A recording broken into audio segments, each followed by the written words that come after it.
thought I was going to pass out when Angela was giving birth the first time. Really? I had a weird look on my face, apparently. I didn't, but there was a moment where like the tingles in my head started to like make me phase a little. How many people said you had a weird look? Like how many people had concern? Like 2 nurses. All right, that's enough. Yeah. That's enough nurses. They've seen these things. They were sharing knowing looks, and I was like, I see you looking at each other. Stop it. I did almost pass out.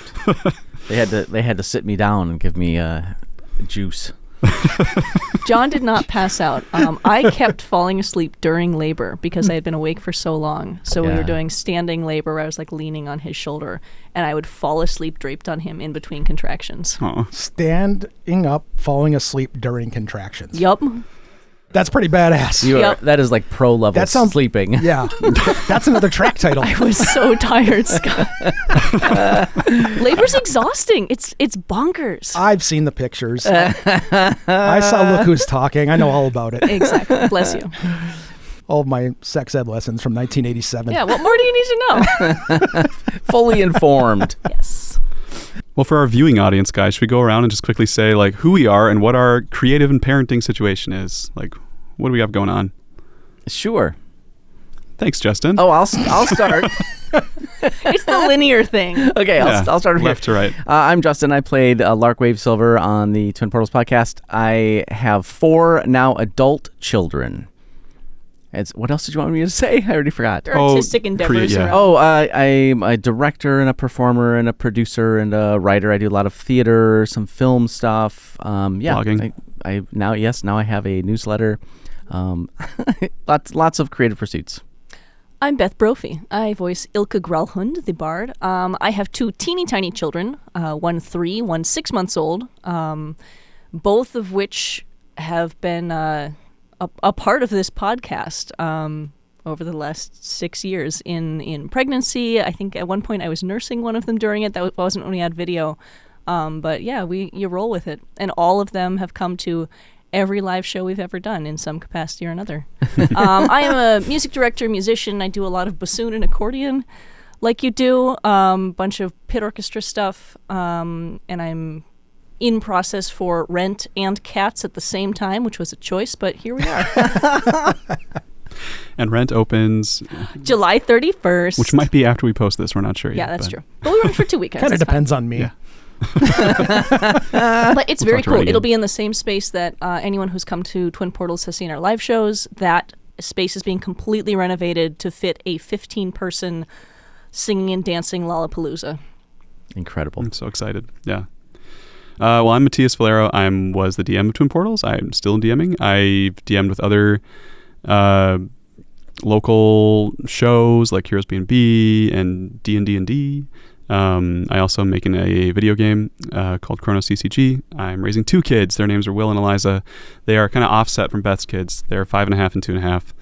I spent the whole weekend with them. They're wonderful. I have a lot to talk about. Where to begin? I'm Scott. I don't have any kids, so I set all this shit up. We He's thank here you for your somewhere. time. Yeah. Oh, I got a webcam right there. Oh, guys. Godzilla are you going to pop in? Great. I'm recording on OBS, so I can splice it in later on. Excellent. Yeah, I thought this. like Mystery Science Theater style reactions. Yeah. Yeah. Great. Anyways, I'm sorry, I didn't mean to interrupt. I'll be part of it too, but very little. Oh, and this is basically my creative endeavors now. Making stuff. This is all I got. Shows. Right now. Media. Making stuff. Yeah. Brewing tea. So guys, when it comes to raising kids and having lots and lots of passions, nerdy passions in particular, how and when do you share this stuff with them? Like, where do you start? What's the kernel? Is it just like so infused into everything that you do that it's like inseparable from daily life, or are there like certain times where you're like, okay, kids, it's time for Lord of the Rings, or both? So, Talfrin, my youngest, started coming to rehearsals at 6 weeks old and it actually worked really well. At that time, I was music directing and I was playing the piano. So this was just a little tiny potato, and I would wear a body wrap, and they would snuggle up on my chest, and the music just lulled this kid to sleep. I think a reason for that is I did 4 musicals during my pregnancy. So this kid was just marinated in music. It seems insane at the time when we're presenting, like, how are we going to do this musical? I'm going to have a baby in the room. But with my husband being the lighting designer and me as the music director, that's how it works. The kid is too young to stay with a caretaker, so here we go. With Clover, I think at about a year, they were playing with my dice as clacky toys, and that was like, keep them out of your mouth. Okay, well, those are going right in your mouth. All right, kiddo, none of those. But I'd be working, big ones. Exactly. Yeah. I'd be working on music and doing the little kicky legs and bicycle legs because babies don't know how to use their intestines yet. So we were doing like Rhythm of Life from Sweet Charity, doobie doobie doobie doobie doobie doobie doo, with the little legs. It was precious. And then the kids just came along to every live show. Especially during the pandemic, that was the only way to make that happen. So in essence, yes, they've been to everything, thoroughly all of submerged it. in it. Yeah, we were discussing that Clover has probably seen more theater in their 3 years of life than many people on the planet. Mm-hmm. Yeah. What about you, Justin? You have like a wide age range, kind of surrounding you. As far as my kids, yeah. Your question about like whether you specifically introduce your passions, your sort of nerdy passions, or if it's just part of the air, right? I think it's more the latter. I don't know that. There were times where we specifically thought about like, are they ready to engage with this kind of thing or not? Just thinking about what they're ready to, the sorts of stories and narratives and stuff that they're ready to consume.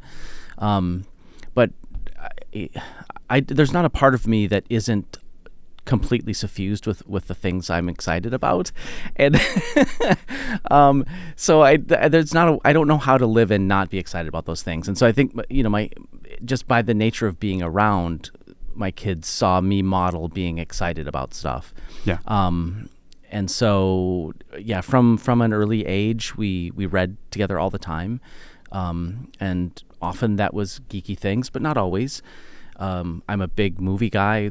From infancy, we watched, foreign films, silent films, black and white films, contemporary films. They're all movie. We would just watch good movies. Mm-hmm. That was the sort of thing that we watched together.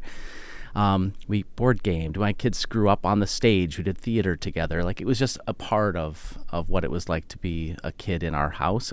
There was not a separate sort of nerdy thing. Do you feel like as you learned, so you have the most experience being a dad out of the three of us here, or a parent. Do you feel like you sort of opened up the door to like more experiences for your younger kids? Like you were more okay with just kind of like throwing them into stuff, or do you feel like it's like life changes, so it's hard to like put a pin on that? That's a good question. I was a very young father. And I think most parents feel unqualified. I think we were extra unqualified. So I don't know. I don't know how deliberate we were about those sorts of things, or how that impacted them. I can see now, because my children are adults, I can see that they have their own passions, and some of our passions overlap, and many of them don't. Yeah. But they are also excited about things. Many of them are tabletop role players. They love board games. They love the arts. So they have followed their own paths, with maybe that kind of passion modeling as a starting point. So does that kind of answer your question? Because I feel like I think about it a lot, probably more than I need to, even about like is this appropriate? Like, now's the time? Like, is she ready? Does she want to do this? Or, like, am I like leaving him out? Should I include him with like the different ages? And I think passion modeling is a really good term for like I don't know, a lot of parenting. Yeah, it's really like teaching them to follow their passions. Like that's the biggest thing, and by following your passions in front of them. I think that wraps up the whole episode. I think we pretty much hit the nail on the head right there. So, thanks everybody. Yeah. But that is part of the language we use as well, to get them excited about it. Because I don't want it to be, I have to go to the theater now. Like, I miss mom. She's not here right now. And it's I'm setting it up. It's not ready yet, but when the show's ready, then you get to come see it, and then they come see it. Yeah. Yeah, Will got to see Dad's first show this year when I went and did Marjorie Prime at Renegade. And it blew his mind. It was like he hasn't stopped talking about seeing a show and like going to clap for dad. And like, it's adorable. Because we framed it that way, right? That it was like I'm not like peace out, good luck kids. It was more just like, guess what, you get to see it soon. So when he finally did, it was like a big hype thing. And luckily he was down for that. There's probably an age where they start to get more resentful, I assume. I don't know, but right now they're both pretty receptive to everything. So I'm going to treasure that while I can.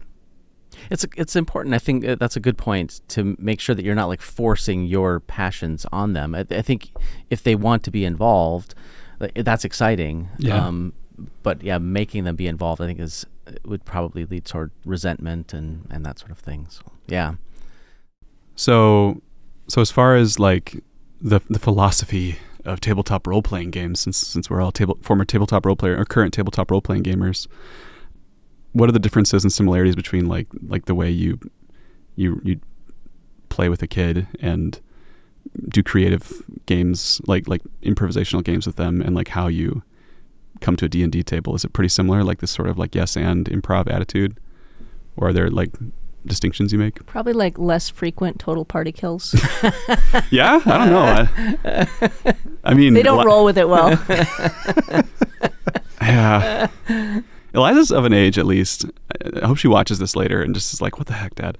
But she's I don't know, I don't want to put her on blast either in public. But, you know, kids, I'll say it generally, kids are very into, like, death sometimes, you know?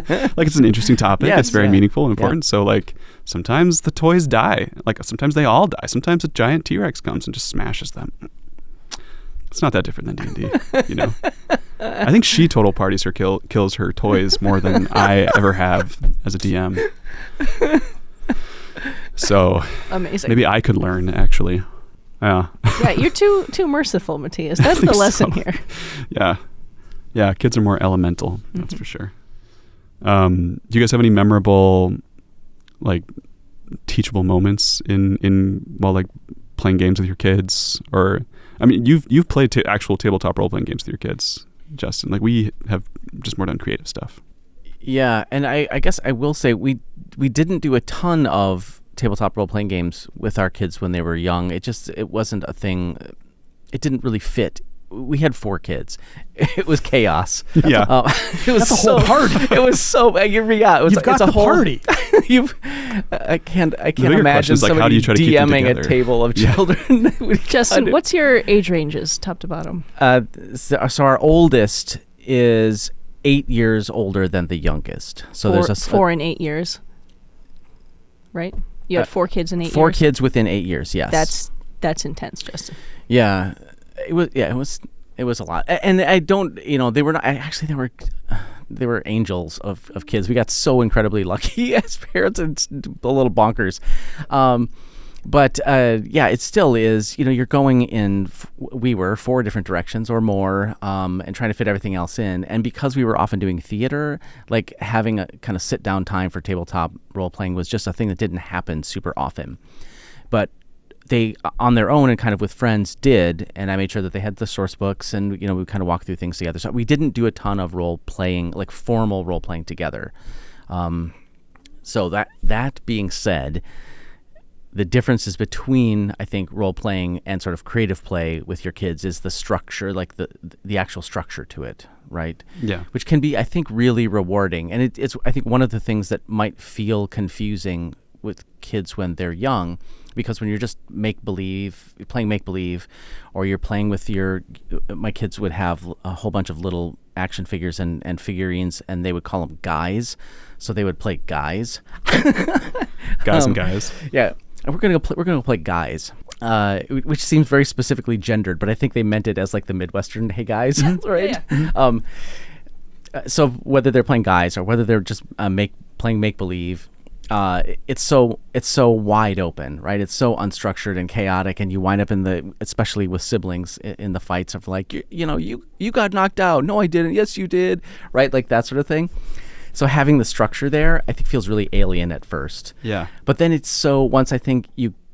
once you understand the power of that, it's so freeing, because then you can collaboratively create the story with your friends.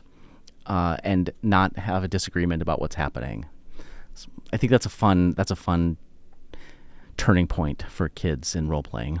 One thing I would say is that in some of my grant writing, I did research because I had people come up to me independently and say, you should mention that D&D is used in schools now as conflict resolution and team building exercises and things like that. So people are starting to realize the intellectual challenges of navigating a dungeon have real world value in skill building in today, for example. So it's also used for vocally going off script.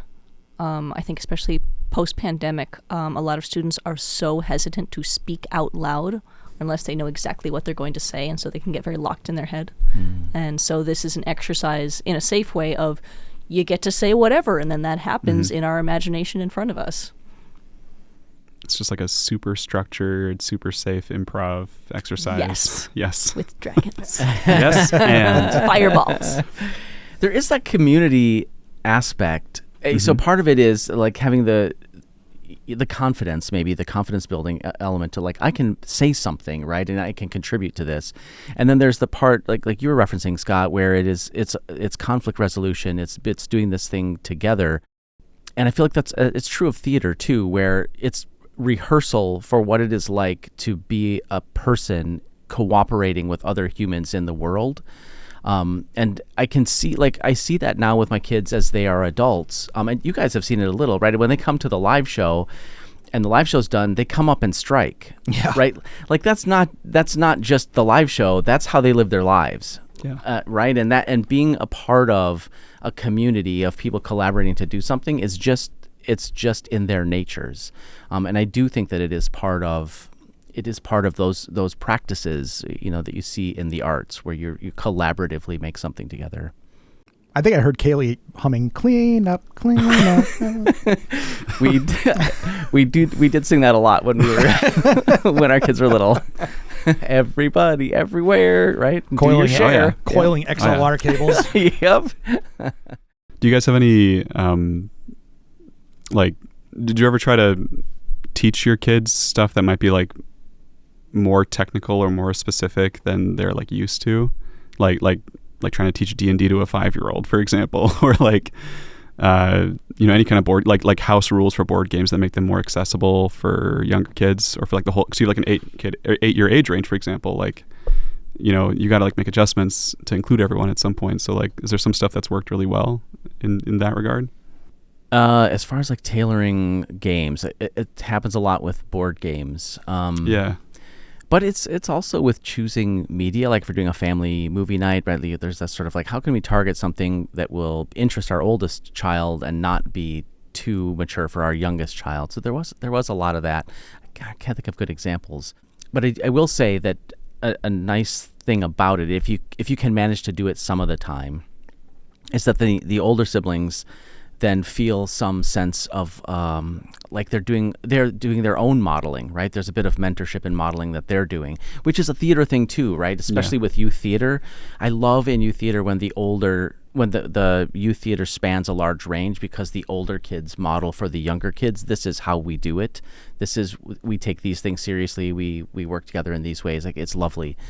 It's true for adults too, doing shows, honestly. Like new people to the theater. Like whenever like folks come in from out of town who have a lot of experience, or even just like meeting the actors who've done a lot more shows and being like, wow, so that's how you do it. That's really cool to see. I want to be like that. Yeah. It was foundational for me in my 20s, and I haven't gotten to do theater recently, but I'm sure I'd still be like. You did theater like 3 months ago. Well, yeah. And that, honestly, my castmates and my director were incredible. I mean, it was really still a huge experience for me to like see how they do it and reconnect with that kind of mentality, Are you, so Beth, yours are 2 years apart, 3 years apart? 2 3/4 years apart. Okay. It sounds pretty close. Yep. Are you so you kind of, and Toffin right now is old enough to start doing some things. Yeah. Like some they're a play 6-month-old. They're crawling. They love Clover's toys for the purpose of putting them in their mouth. Clover is really in a puzzle phase. Everything is puzzle pieces. We're very happy with that. And Talfrin wants to eat the puzzle pieces, which is devastating to Clover. So this is our conflict. Okay. So maybe you haven't had to quite figure out how to like explain something that works for both of them yet. Right. I mean, Talfrin just needs to be contained at this point. Even more elemental. Yep. Yeah. But no, Clover's really savvy. We were in the theater all day. What day is it? Golly, what day is it? Sunday. It's Sunday. Today. Thank you. Yeah. Friday, John was in Zeitgeist starting to do his light hang, and Clover and Talfrin came with him, and I came across the street from Katz to feed Talfrin. So you have to either pump the milk or run home and feed the baby, or your body says, oh, I don't need to make milk anymore. So that's one of the just a timing scheduling thing that I hadn't really put together of every 2.5 to 3 hours, I must find some 10 to 15 minutes of either pumping milk or going home to the baby. How do you do this in theater? So that was a side tangent. But yeah, we were just at the theater. It's adorable. Like, Talfrin was rolling around on the stage, ate one of my spike tape numbers. I had to put down a new number 6. But they really enjoyed eating that number, so more power to them. It's just an index card. And then Clover was like trying to see what Dad's doing on the scaffolding, and then received a pair of safety glasses and felt very important that they were wearing the safety glasses. Oh yeah. They love to be included, and since it's just normalized, then there's nothing weird about it. There's nothing dangerous in Clover's head. We just hang out at the theater, and Dad climbs up into the ceiling. Matías, you have to be in the thick of this, right? Like right now, you have to be navigating the like, okay, we're gonna play a game, and here's how I explain it so that you understand it and you understand it, right? Yeah. Like, so how are you dealing with this? It's tough to like pin it to a certain specific concept or philosophy. I think it requires making sure that everyone feels heard. Like, that's a big part of it, because they're both so independent right now. Like, they really want to, like, Will's old enough where he really needs to be distinct from his sister. Like, he wants to be doing everything she's doing, but also like be acknowledged that he has his own opinions and can't quite articulate them, but has very strong ones, you know? So trying to kind of steer without steering, you know, trying to like help them be self-motivated to figure things out and kind of follow the lead, but also like be the leaders at the same time, at both of them at the same time, which is tricky.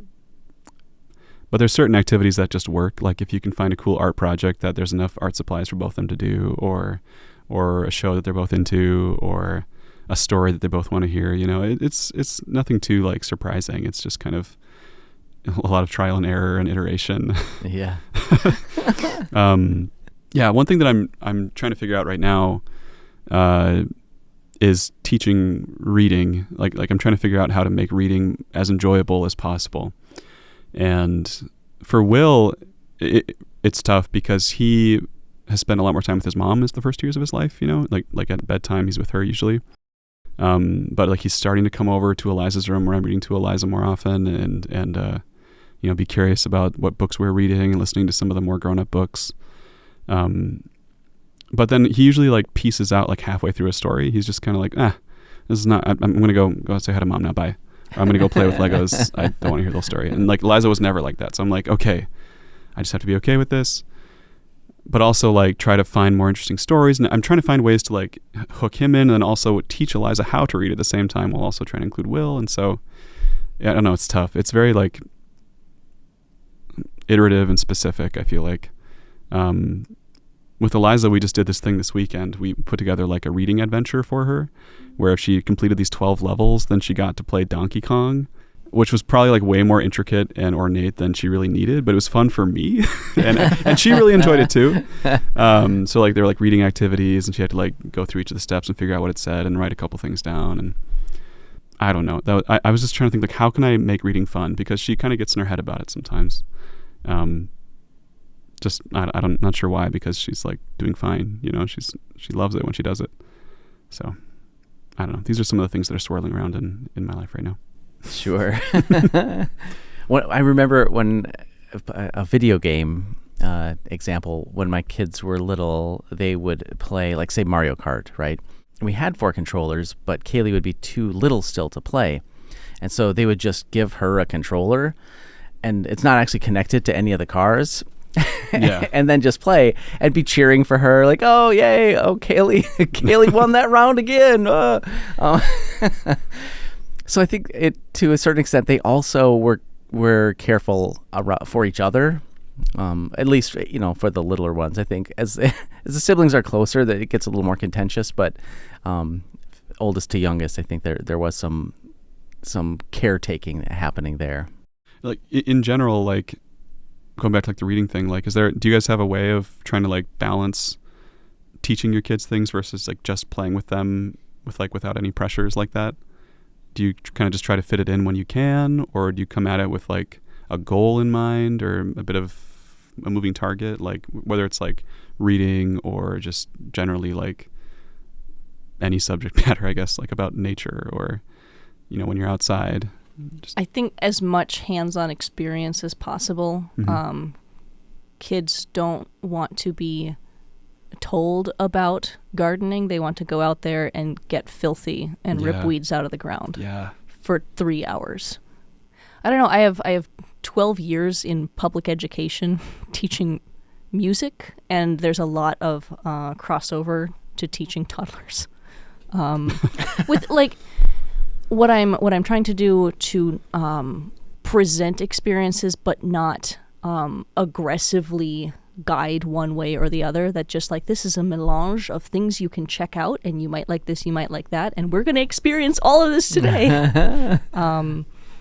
I don't know, cooking. Like, of course, my child can't accurately measure, but I can hand them a scoop, and they can get it approximated, and I can kind of eyeball and be like, I need a couple more spoons to round that. We're good. Yes, you measured the flour. Yes, you did.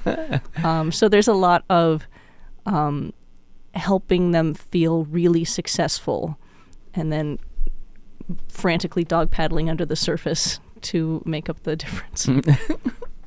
Yeah. I think that, yeah, I agree. And I think finding like just the things that happen just the stuff that you're doing, making them a part of that. There's so many little opportunities there for them to learn without it being an explicit, like, here's a lesson, right? And even the times that I did, so one of the things, because I was on the road a ton, and so I would have to leave early in the morning before they would get up, and I would write a little letter as I left and it would be based on whatever was happening. Like, oh, it's the solstice today, right? So here's some things to think about. Like, and then I would draw, little cartoons, and it would be this funny, approachable, quick letter that they could read when they got up. So just finding examples of those sorts of things for teachable moments that feel more like play. But otherwise, it's the just being alive is filled with so many opportunities to learn things. Yeah. Just not ignoring those opportunities, I think, is the key. Just be present. Don't overthink it. Yeah. Yeah, really. And I can bring back, so I'm trying to think, bringing this back to games, because this is a podcast about nerdery and geekery. Like, how do I, so if I'm thinking, go ahead. I was going to say, are there times where like a gaming lens or like a role-playing game lens like help navigate something tough or something that was an obstacle or challenging to deal with in a different context?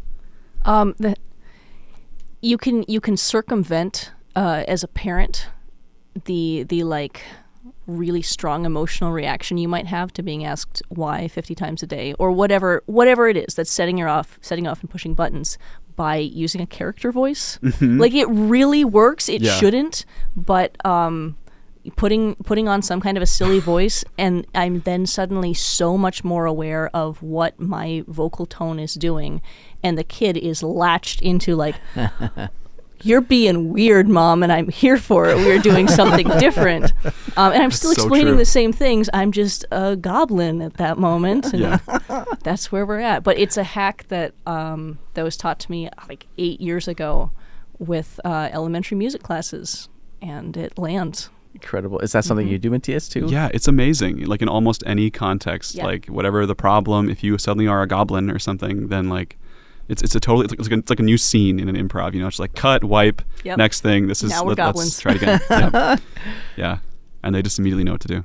Beth, would you say that technique is that's got to be just for younger kids, right? Like when Oh, no. Really? No, I taught high school marching band. And so in high school marching band, you would employ this technique and it would still work. Absolutely. They will pay attention. They're like, you are in your crackhead energy right now. We don't know what's going on. We're a little frightened, but we're paying attention. That's wild. I mean, I have such a host of dialects and character voices and whatnot that I would throw out there. And you have to keep high schoolers on their toes. Yeah. At all times. Amazing. Did you have any like characters that you fall back on? I'm sure I did, man. Oh, that was a long time ago. Yeah, sure. But we did, like, when we read together all the time. It was always like fully dramatized, right? It was voices and sound effects and everything. It was, We just read Redwall, and that is such a good book for that. Like, every character has such a distinct voice. Yes. And they're wonderful. Yeah. I could talk about Redwall. Justin, when was the last time you used a voice with your kids? They were all home this last week over the 4th holiday, so it would have been last week. Last weekend. Legit. But this time it's give and take. Everybody's doing voices. Be careful with those sparklers. Yeah, it's just how we talk to each other. It just transitions into adult play. Yeah. I mean, yeah. And that's why we play role-playing games, is because we missed that from our childhood. Yes. How have your experiences with tabletop role-playing games or board games more broadly, but we're the TTRPG folks here. Like, how has that informed your parenting? Like, have you pulled, besides the voices, are there other techniques, like maybe like whether like improv techniques or like gamifying things, like strict rules for resolving things that have weighed in? Like I don't know, for me, like I'm sure there are a lot of little things, but the one that comes to mind is when we're outdoors, it's such an adventure always, because you never know what's out there, you know, and you got to keep your eyes open. And there's like one thing that I really cemented in a lot with Eliza is that there's treasure everywhere. Like, anything is treasure. And it's a Calvin and Hobbes title. Yes. But like every little bug, every little leaf, every little stick, to the point where it's actually like a problem because we can't get anywhere because she has to stop to look at everything, which is good. So I try to allow it, but sometimes it's a challenge. So like the adventure of the outdoors is probably the biggest or most like the deepest corollary. I share a lot of magic and lore and like myths and legends around nature anytime we're out there. And at some point there will be the question of like, is this real? Is this true? And we don't know. We don't know what our lore is. Yeah. But I think, you know, if other households are throwing around Santa Claus and the Tooth Fairy, I can personify Lake Superior. Yep. That's fine. And the boons she grants. Fairies are really big right now in our house. Yeah, they're so great because they're so mysterious and they like to stay hidden, you know? So like, is Santa real? Well, he's a fairy, so maybe he doesn't want to be seen, you know? Like, there's magic at play here. You can't just like make a judgment call. Or the Tooth Fairy, same thing. We saw a gnome outside, like a garden gnome, and it was there for a couple days and then it was gone, and like that has weighed heavily on Eliza. Oh my goodness. I think for me, tabletop gaming is so interwoven into the DNA of who I am as a person. Like just a huge part of my life since childhood, that it's hard for me to just like to separate out what of my personality is informed by that and what is just me from other sources.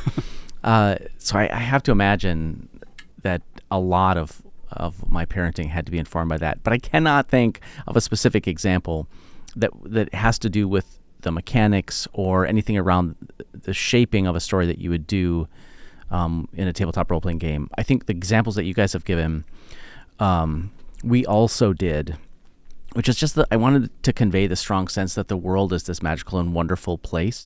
And when they were little, right, it could be a thing of a place of fantasy, and we would talk about, we used these stories all the time. There were, we would pass by a barn that was collapsed and talk about the giant that sat on it, or like it was just, and as though it was a real thing, right?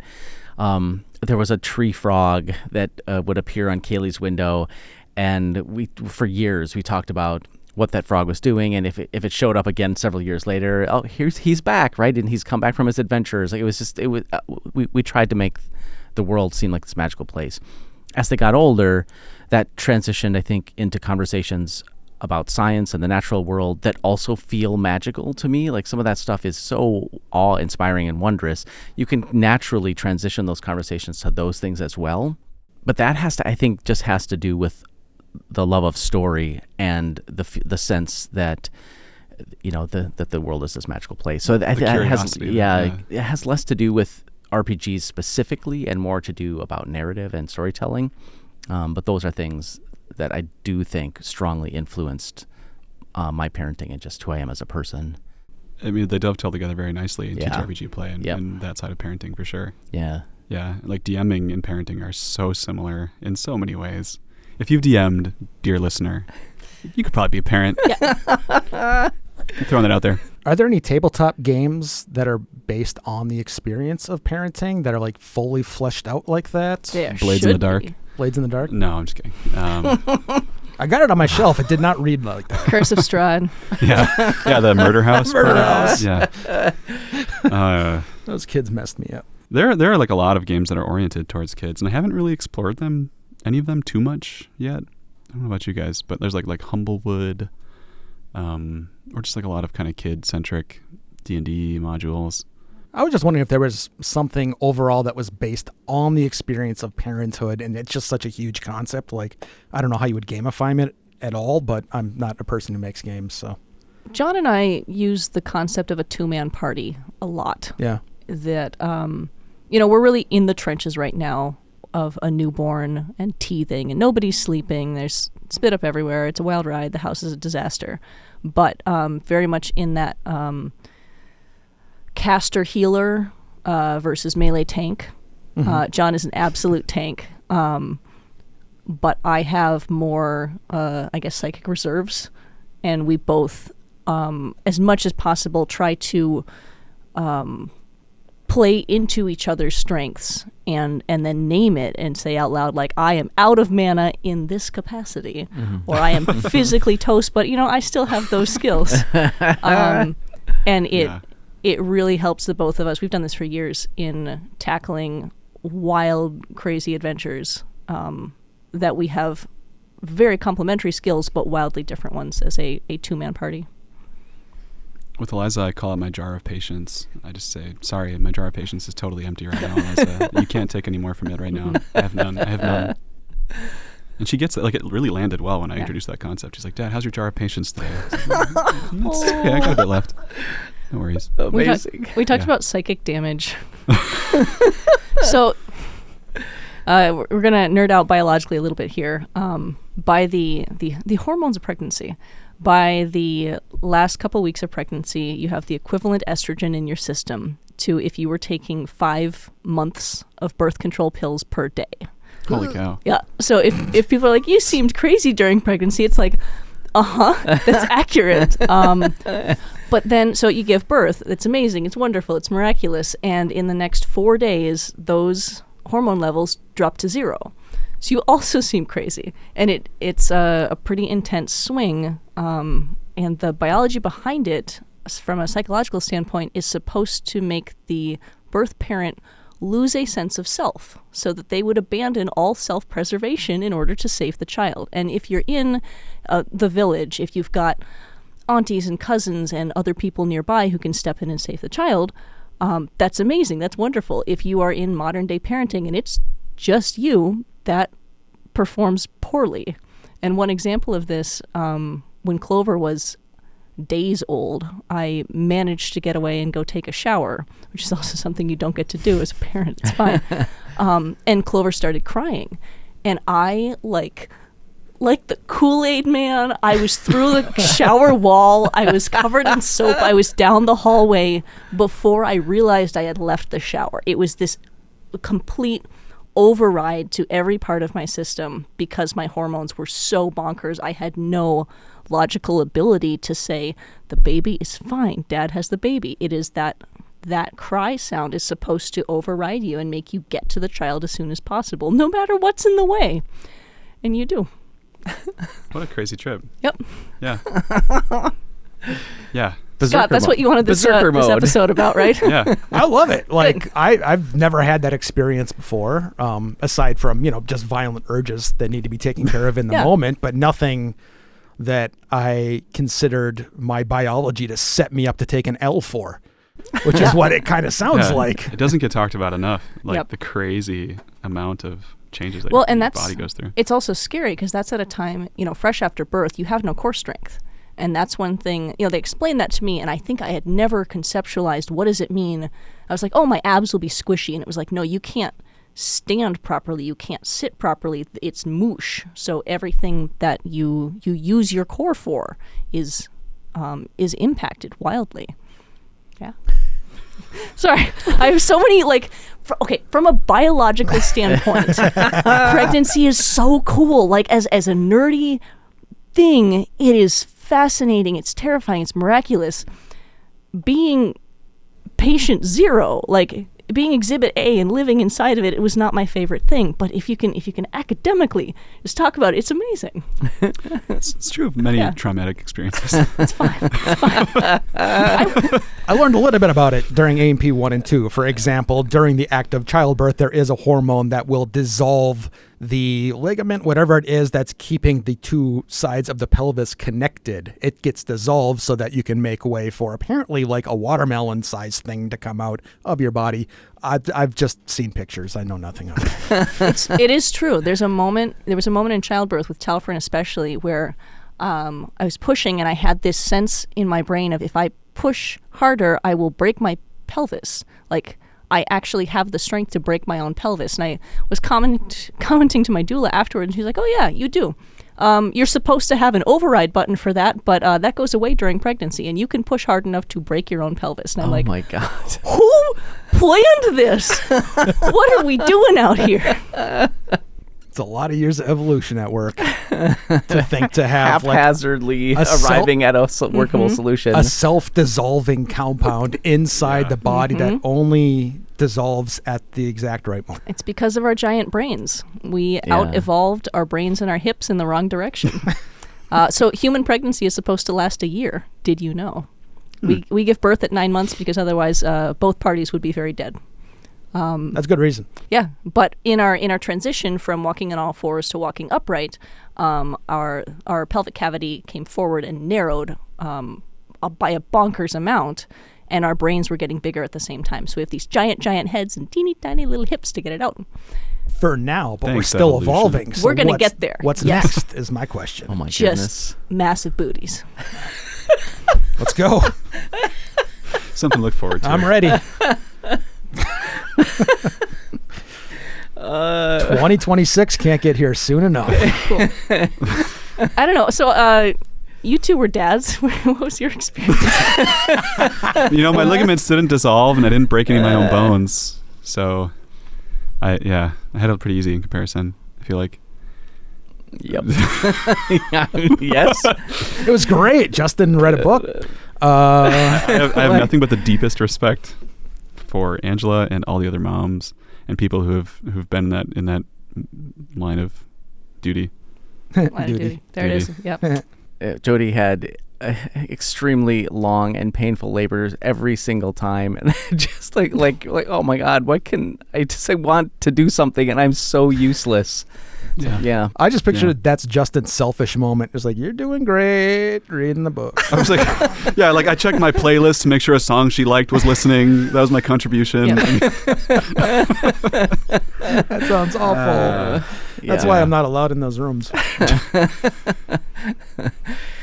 To your question, Scott, we went so far afield.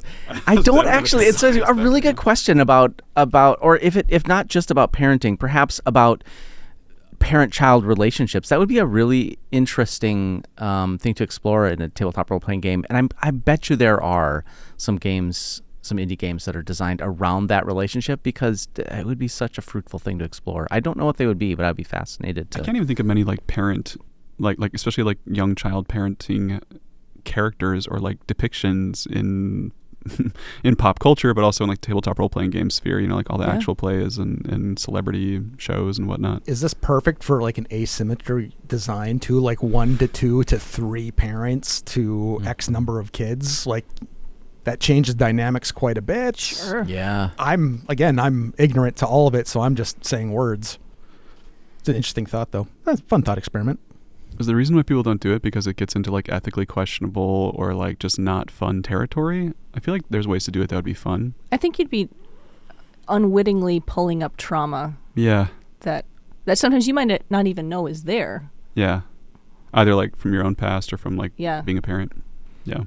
But it's a fruitful area. Well, maybe perhaps not in infancy, but as kids are older and start to explore their own agency, the contention that you feel where you need to grant them enough agency to figure out how to be their own human, but also guide them enough because you're the parent, right? Like there's these sort of pulling strands of need there. I think that's a really fruitful area for narratives. Like there are a lot of books and movies that explore that thing. Like how do I be a parent to a person who's figuring out how to be their own person? And I cannot think of a great role-playing game that explores that same space, unless the players like you would have the freedom to bring that into a game yourself. Right, create a character that does that, but I don't think of a game. I can't think of a game that's structured around that, exploring that. Yet. Somebody listening to this or watching the wheels this are turning. podcast is right now jotting down some ideas, and they're going to make something brilliant. I mean, especially like in like 2025, like all the TTRPGers of the 5th edition, like of our age are like starting to become of parenting age, and probably want to see that representation in a game. Oh my God. I just broke this podcast. I'm here for it. Matías' face just shut off. Thinking. I want this to exist. Like it is such a big part of so many people's lives that it's just kind of like, oh, there's like 3 or 4 years there where you're just like, in the trenches. In the trenches, exactly. I don't know. Okay, exploring this, since I have no experience with this, Justin, you're probably the best on this. What is the effort that it's going to take to get this hypothetical game to a table for a family unit to play it? Just call it 4 to 6 human beings, 1 to 2 parents, the rest being kids. I mean, I don't know what it's like to game with kids, is what I'm saying. Especially if the game has themes that require like 10 years of age. I'll just throw out a number. It's like 18 years of age, something like that. So is it tough to play board games with your kids, I guess would be, and how hard do you have to curate what games you're playing? I don't know. We were playing Monopoly when I was pretty young. In my and look where the world's at now. It was supposed to be a satirical game. Brothers? Yeah. My dad kicked my ass at Monopoly every time I goaded him into playing. It's such a terrible board game. It's so bad. I'm sorry. My folks were unbeatable Scrabble fiends. Oh, yeah. We never stood a chance. And it was always very, very fun to try to beat them. Never. It was never going to happen. My grandparents had the Star Wars Monopoly with the little tiny Star Destroyers and Millennium Falcons, and I would set them up all over the house and have like grand adventures. We had a Phantom Menace Star Wars one. Cool. It was wild. We always corrected each other. It's not dollars, it's credits. Seriously. Sounds fun. Do you need an Arabesh translation? Because I got one for you right here. Yeah. I don't know. What would go into, like, you have to get someone who dearly believes in this, and then you need folk to test play it. Yeah. And then you probably need a licensed psychologist to talk you through doing this ethically. This is like the Parenthood RPG we're talking about? Yeah. Or just a board game, RPG or a board game. Whatever. Because I feel like this is used in like family therapy sessions. Mm-hmm. What you're describing of D&D to solve family conflict is not new. Yeah. It's just not marketed yet. No one's found out how to make a profit off of it until we got together in this room. You made it sound so crass. We were being all altruistic about this.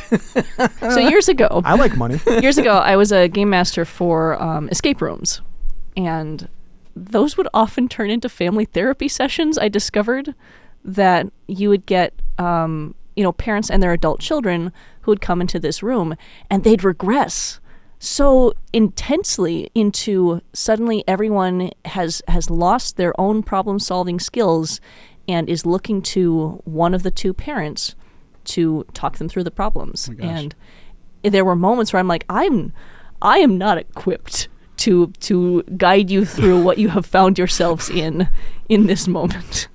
Especially like the Halloween ones, probably, right? Where you're like, no, this is spooky. No, the spooky ones, then everyone's just in blind terror. That's fine. Okay. That's amygdala. That's great. Right. No, the ones where we're like in in Grandpa's old cabin and there's clues and mysteries laid out. That's when... Remember Grandpa? Yep. What would a Mother's or Father's Day escape room be like? Oh, the jaw dropped. Oh, my God. Let's do it. Hospital escape room? Yeah. Delivery room? Delivery room escape room. Delivery room as an escape room. I have a physical reaction to that. I wonder if it's been done. I'm ready to get soaped up and dive through a shower wall to get out of this. Good.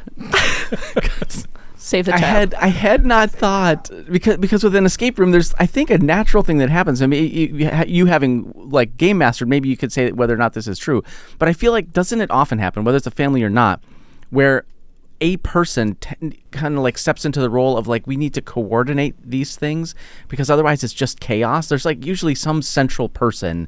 Mm-hmm. It's the middle child.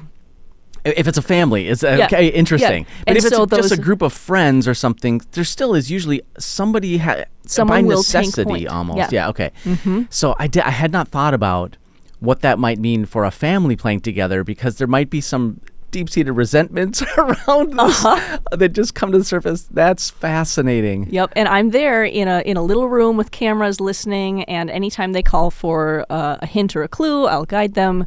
But I'm also, at points, I'm like, I don't know, clearing my throat or chiming in to be like, you guys know I can hear everything you're saying. The fact that you didn't set up a Twitter account for that back in the day, you showed great restraint and privacy respect. Just jotting down notes and quotes. I would have done one-liners out of that, like quotes from the escape room. Amazing. Good times. That was Solve Entertainment with Matt Wagner. Yeah. The best escape room company that I have ever experienced. So fan. Incredibly good. Yeah. About board gaming with kids, before we leave that topic, I think there are some challenges there around like figuring out what works for young kids, what works for older kids, right? There's that balance. And even if you're playing games that are well designed and not stuck playing Monopoly, which is terrible to restate how strongly I feel about Monopoly, one of the worst games ever designed. There still is that balance, and I think Scott, you asked whether like how much time do you spend trying to figure out how to make it work if your kids are of different ages, and I think the answer is a lot of time. Yeah. It does take some effort. Yeah. There are games I think that do work for broader ages, but I was going to ask, is this where the apples to apples fills in those sort of the big ones that you end up hearing about a lot because they do work for larger age brackets, which means it's better for family time? I think Candyland honestly accomplishes a lot of things around the visual structure. Yeah. You're following a map. You can go forward and backwards. Weird things happen to you on the path. I feel like that's probably a lot of introduction to tabletop. Chutes and ladders for this kid. Yeah. Or just like all the deck of card games like War. Yeah. War was a good one. Old Maid or... Yeah, but it's some kind of a maze or a trackable adventure you're on. You get to the end, like Mousetrap. There's a D&D board game, I think it's called Adventure Begins, that I bought. It's made for like 6 to 9 year olds, but the idea is that it's like a linear path, and in each space that you land on, you draw a card, and you have like a role-playing encounter. And so one player is like the DM, and will say like, how do you persuade the dragon to let you through? And then you have to like come up with an answer and roll a die, and that's it. It's just like a series of situations like that. And so it's this really cool like I played it with Eliza without actually following any of the rules or really rolling dice very much, just like posing questions to her, like, okay, you're at the boss now, like what's your strategy here, like how do you figure this out? Do you sneak around? Do you talk? Do you fight? And then do you have to make is there a DM, or the game is sort of the DM? The game is written with a DM in mind. Yeah. Like someone kind of moderates while the players go through this path. Okay. So then do you have to make a judgment call, or is it based on dice rolls? It's supposed to be based on dice rolls, but at Eliza's age, we haven't really worried about it. Got it. It's more fun just to like come up with interesting scenarios and talk through it and kind of like make a story as you go, because it's just a bunch of encounters on cards that you just read through. Eliza's at an age right now where, I don't know if you've seen this with Clover yet, but like a lot of stuff that I introduced her to at like age 3 and down has kind of faded. Like she's gone through like the switch to like older kid. So like all of this, like all these things that I like shoved in her face as a kid are now just kind of like in the background, like, you know, blurry. And now I just like reintroduce it all to her again as like a more focused and aware person. And it's really interesting. Yeah, because I think that'd be one of those things. You don't yet have any, nothing has any weight because everything is all exciting all the time when you're first experiencing it at 2 and 3 years old. So there's no categories yet. Everything is just like at 100 all the time. Even like this is going to say something about my parenting. Like we've watched like Star Wars and Lord of the Rings at a young age. Correct. And like she's really into it, but like doesn't remember it anymore. You know, she's kind of like, I vaguely remember Gollum, but like that's it. Yeah, we introduce movies and then gauge it on Clover's reaction. If they say something is scary and they want to skip it, then we skip the scene. And if there's enough scary skip scenes, then they say, I don't want to watch that movie anymore. It's like, great, all right. And it's interesting which movies I expect will be not their cup of tea, and they are all about it. And others I'm like, that? Okay. Yeah. They made it all the way through the Texas Chainsaw Massacre. I was impressed. Yeah, I thought they'd bail earlier on that one, but no. But which one, original or remake? The original. Okay. But the mom dying and Fly Away Home, none of that. Nope. To be clear, I just made that up. Justin babysits my kid, and I assume they'll come back with good taste in film. Assume. This is educational. Matías, I have a question for you about the starter kit. Have you ever DM'd using the starter kit? This is the not exactly, the 5.0 one that came out. Like the Mines of Phandelver or the Lost Island or whatever it was called. Or like the Sky, I don't remember what it was called, but no, I haven't really. I've looked through them, but I've like taken a little bit of material from it, but I haven't actually DM'd it. Are they so based on what just on your reading of it, are those targeted at younger players or it's just new players? I think more just new players. Okay. I mean, you could definitely frame it for younger players, but with younger players, you never know what they're going to be into. So they could get really focused on like the one giant rat that you meet early on in the story, and then that's the whole story after that is taking care of this rat. Or maybe they start murdering people, you know, like I don't know. I've DM'd with middle schoolers a bit, and it's always just a trip, you know. They're very creative and really surprising, and so like whatever pre-written stuff you have, like that's just kind of there whenever you need to like pull a card from the stack of ideas, you know, but really it's just kind of like let them tell you what they're into and go from there. That's what I found. Interesting. So, and when you're saying that they're very creative, like in unexpected ways, it seems like is what you're implying. Yeah. Like one guy had a character who had like one giant foot and one giant hand, and everything that he did was about being like asymmetrical and off balance. And like he had like every combat encounter was hilarious because he'd just be like slapping people with his giant hand and then like hopping around on his one foot, and like it made sense. It was just like this. I've never had this experience before in a role playing game, but like thank you for doing this and committing to it. Like it was great. So, as one example. Beth, are you playing board games? Are there board games that you, like you mentioned Candyland, are you actually playing Candyland? No. Okay. No, we are, whatever, animal figures around the house go on adventures, and Clover wants some kind of a setting, so a house or a castle or a mountain, and then we pick out the animals that are going to be on that adventure. That's where we're at. Do they narrate the adventure? Absolutely. That's awesome. Yeah, it is unhinged. The linear progression. There's moments of like, I do see how we got there, but that's a stretch, my child. Do you have certain like games that you're looking forward to introducing in the future? Like okay, there's going to be a time when this is gonna like be it's like there on the shelf waiting on the wings. Things like evolution, I think would really fascinate Clover's brain. Like the theory of evolution? No, the evolution game with the animals. Okay. And each animal can get different attributes and abilities, and then they evolve, and they win or they don't. They eat each other if they're a predator. Mm-hmm. You would like evolution. I think I played it like a long time ago. It's a good time. But I think the ability to have a base animal and then Clover's brain functions in chimeras, I'm pretty sure, to be like, this is my rhinoceros, it has wings. And like, I'm giving it flight, would totally gravitate to their little brain. Cool. Yeah, I don't know if I have any myself. Like, I mean, I've got like a whole bunch of board games where I'm just like, I need someone to play with this. Children, come play this game. And they're not old enough for the game, but someday. I will say like D&D, like I feel like it's my duty to introduce my kids to D&D and like play it with them, but I don't have a strict plan in mind yet for doing that. Like the closest I've gotten is in the car, like when we're all in one place for a long time, so I know I can kind of like keep their attention. You know, captive audience. Yes, it works. And I'll just start asking Eliza, like, hey, you want to tell a story? Like, what's the story about? Okay, so what characters are in it and what's happening? And we just kind of narrate, you know, like, I love okay, that. so the unicorn needs to climb the mountain. Okay, why? What's going on in the mountain? Oh, okay, interesting. And that's pretty fun. I thought you meant you were just reciting the rules of 5e to him on the drive to Tucson, which is my move. Something I would totally Here's do. the book, Eliza. I have bought her, like, you know, there's like they're more for like young adult readers, like the D&D for kids books, where it's like, look at all the cool pictures and read about what the classes are. And she was really into those books for a while. I want to ask, you said you feel a duty to introduce them to D&D. Yeah. Do you mean D&D or do you mean tabletop? I guess I mean tabletop. I mean, D&D is just kind of the figurehead.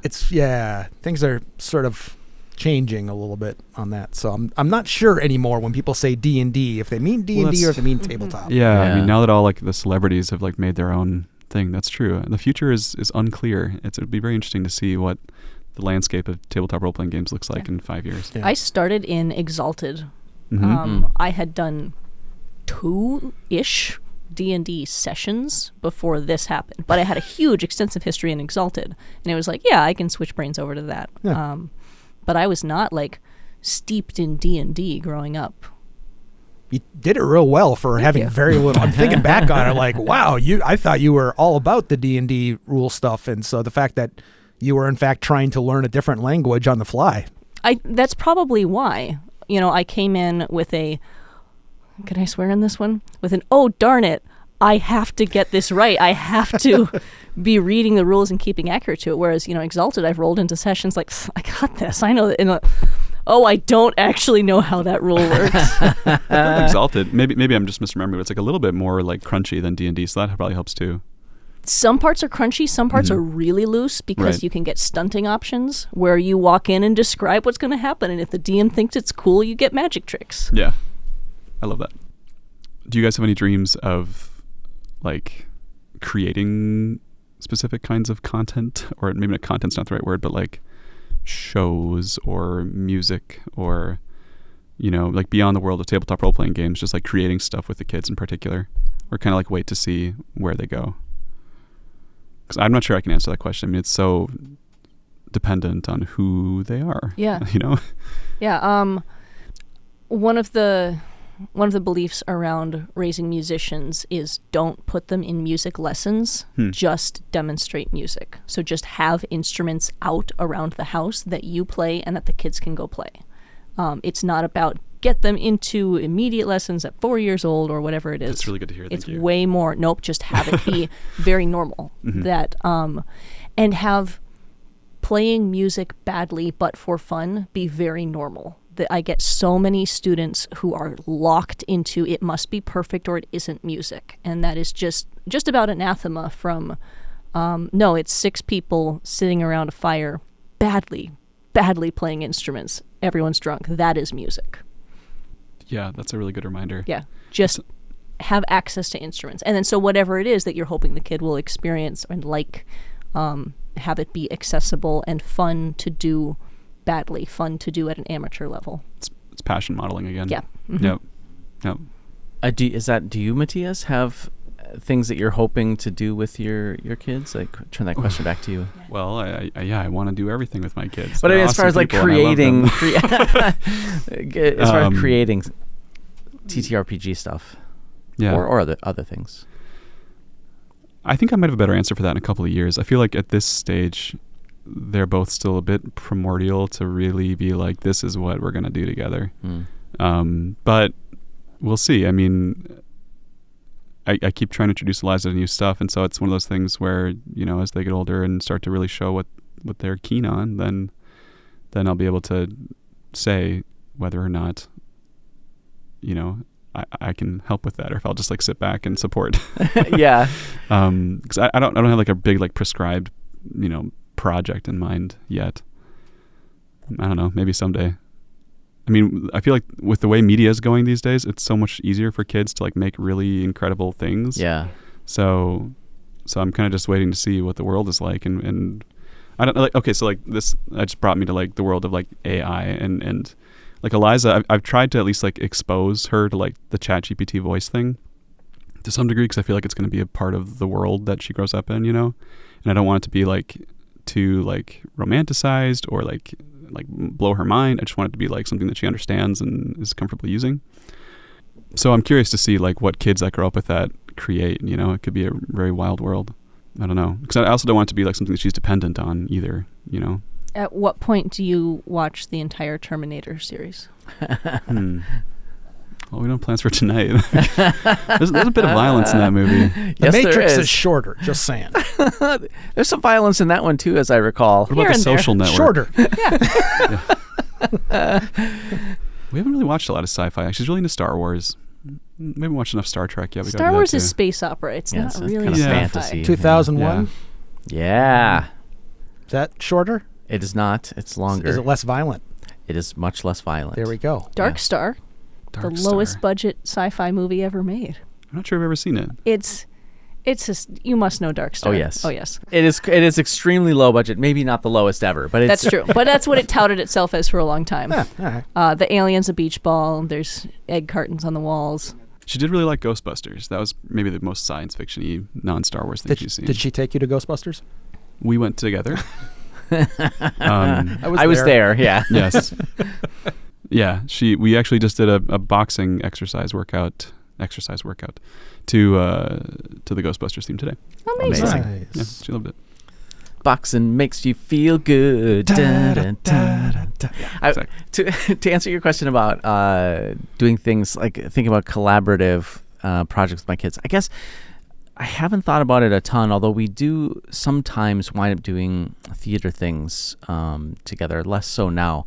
But I do think a thing that I love about our family is how much we are cheerleaders for each other. And so, you know, when we were doing our live shows or even the podcast, like they would listen to the episodes. They would come to the live shows. You know, Kaylee made this whole deck of cards with like all the characters as separate cards. I still want to do something with mine. That's so cool. Alex made me this hat, like a lark hat, and a little printed out figure that you can put on a light board. Like they're just into it because it was a thing I was doing. And it's the same for everybody. Like we go to each other's. That's right. Corey made these awesome swords and axes. That was one of Clover's first toys. It was the green stabby. It looks like a pirate sword, like a cutlass. Corey, your weapon, your plastic weaponry was one of Clover's first toys. Oh yeah, there are little teeth marks in that. Yeah. But we go to each other's shows. Like everybody will travel to go to each other's shows, and it's a part of like being cheerleaders for each other that I think is really an awesome cohesive family thing. And it seems like that's a part of the way that you guys are also structuring your family units. Yeah, I sure hope so. Yeah. Is there a way to I don't know what I'm trying to ask, like a way to introduce that kind of attitude without it being too in their face, you know? Like I worry sometimes where I'm like, let's go support each other, where the kids are like, nah. Maybe it's because they're too young still. I'm not sure if there's like a certain, beyond just like modeling it, I don't know if that's like the only real thing you can do, you know? Yeah, I think model for, you know, your romantic partner, but also your friends. Yeah. I think as they watch that, they'll be like, oh, that is how humans interact with each other. Yeah. Yeah, I suppose. I mean, that's kind of the key to most things that you teach your kids, I feel like. So there's no secret. Just model it. Yeah, this is what we do, right? We go to our friends' things, we go to each other's things, we help to clean up afterwards. That's just how it works. That's what it is to be a person. So, yeah. I'm finally having something to contribute. The modeling thing I've recently gotten a little bit in my ear about in my relationship with Laura, because her relationship with her husband in the past was not a good one. It was not a positive male-female relationship. So to have me around occasionally now, she has made sure that I'm aware that being a good model for someone in a relationship, in a caring relationship. This is how you treat somebody who you like. This is how you show respect for somebody who you. So to me, go over there and just hang out and be a person and then leave and no drama, things like that. That's a big step up for her, things like that. So I'm learning to model too, but I'm way in the back still. It's huge though. It's a huge thing to like, this is what a healthy relationship looks like. Yeah. Yeah. Yeah, man. It's all about that human connection and not trying to like control, but rather just to like just be yourself. Mm-hmm. Yeah. Applies to parenting, friendship, hobbies, work, tabletop role-playing games. Because if not, what are we doing? Yeah. Yep, exactly. Yeah. Just thinking about that parenting tabletop role-playing again. How do we make that good? I don't know. Matías' next project. Yeah, that's what I really need is one more project. I was hoping. Yeah. Of a pitch meeting ready before the con. You'll be thinking about this until 3 a.m. I can see it already. Yeah. I'm having my evening caffeine right now. Question for you all. Yeah. What tabletop role-playing class would you feel like best describes your parenting style? I thought about this last night for a little while. It took me longer than I thought it would. I'll go first. So I originally was like, well, I do a lot of performance stuff, so probably a bard, right? I like telling stories and like, charisma's fun and music. But realistically, I think where I'm at in life right now, I feel like druid's probably a closer bet, like a little bit hermitish, trying to like be very present and aware of everything and connected with everything and teach that. Yeah, a little bit of bard, a little more druid. That's me, I think. Or you could look at it as like a patron relationship where like the kid is like the warlock patron and you're just kind of like beholden to them. The great young one. Yeah, exactly. Oh, is this enough for you? How about this? Yeah. What more can I offer? I cut this carrot the wrong direction? Dude. Yesterday I had to navigate a 10-minute tantrum because I took Will had a booger on his finger, and I got him a Kleenex from his sister's room instead of from his bedroom. Gross, like on the floor. Ugh. Yep. We got through it, and he felt really good afterwards. But yeah, that's where I think it's like, I don't know if he really cared that much, or if it was just like a dad. You don't get to like mess with me like this. Like this is me asserting my independence. Yeah. No judgment. Proud of you, buddy. You gotta warn him if you're gonna drop something like that. I know. Wrong Kleenex. That is not one of my Kleenexes. I'm using 2 Kleenex boxes to keep Godzilla up in front of this camera right now. But they have these preordained expectations of how an experience will go, and mild deviation from that is deeply upsetting to a teeny tiny brain. Yep. Because they don't have a lot of agency in this world. They get picked up and carried to things. Like they a lot of context, yeah. What other classes do we have for parents? Right, we were doing that. I'm just too interested now. I finally focused. Took me 66 minutes, but I got there. Scott, what parent would you like to be? What class were you to be a parent? I think I'm just pure barbarian still, but I'd probably be like lawful neutral fighter. Something like that. I genuinely don't know. This is something that I've thought about obviously a lot. Well, not obviously a lot. I have thought about it before, especially having this relationship now with Laura, this personal relationship, because I had one with her before. So this when we were in our 20s. And so this was a conversation that, came up once in a while, thoughts here or there, mostly trying to dodge the act of procreation at that point, or the conception, I should say. Mm-hmm. But no, I just don't know. I think I would probably try to be like extreme good paladin and then crush under the weight that I put on myself for expectations for not having any failures or this or that. And one day you'd be an Oathbreaker paladin and be like, oh no, how do I navigate this? Thursday. It wouldn't last more than 7 days. The things I get into, though, I tend to get in way too deep. Like I throw myself deeply into things like this and the greenhouse, stuff like that. So I just go nuts. So I don't know. I like monk. Maybe. I don't know. I only like that I'm confident I'd be a better parent now than I would have. Like I'm continuing to grow in some of these skills and emotional processes that I just never took the time to fully develop, things like that. So it's a long way of saying there's a good reason that I'm not a parent. It feels like I just feel too indecisive about the whole thing. So But yeah, probably something fierce, which is wrong. Which is why. I think if it's tempered, again, 2-man party. Yeah. If you have a contrasting character, then that ferociousness works, and in a lot of places is necessary. Yeah. Now with Laura, it's great. I mean, we don't do any co-parenting at all. I don't assume any sort of role in that relationship. If I feel like there's something I need to speak up on, I go, "Hey, Laura, should I speak up on this?" And she goes, "No, I got this." And I go, "Okay." But you're doing some passion modeling. Yeah, a little bit. Yeah. A little bit here and there. I'm trying to be a better person. Right now, what class am I? Commoner. I mean, that's the realistic commoner. Commoner.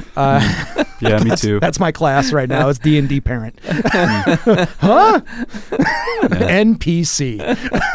And some of my stats, I have an 11. My really good ones. If NPCs are an option, I'm the taxi driver. I show up and fix problems, sometimes out of nowhere. Yep. I think barbarian applies. Feral house mom. Danger sense. Yeah, definite danger sense all the time. Sometimes unnecessarily. And it's like, can we turn that feature off? What are we doing here? But yeah, the ability for the brain to be like, let's speculate every possible harm and death that will come to the 2 children. And like, why? What good? Anyway.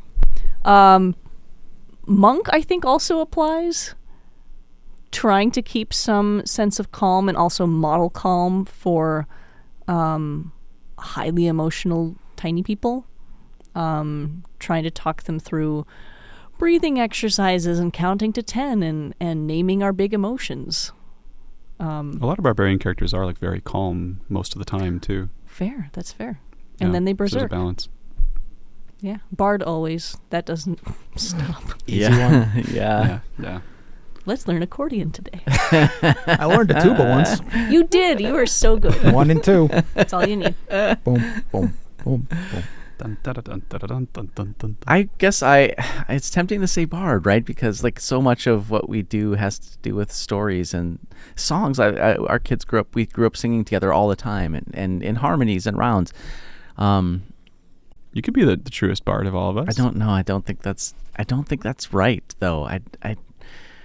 Is there a paladin that serves a god that is all about like curiosity and wonder and kindness and gratitude and joy? Oh man, your plate mail will just have like cartoons all over it. Yeah, it'd be great. In like official content, I'm not sure. In homebrew, for sure. It feels like I often feel like this overbearing sense of responsibility that these are things that require my service, and that I'm constantly falling short of what needs to be done in these spaces. So I don't know, something about that internally is probably like the class that I'm playing.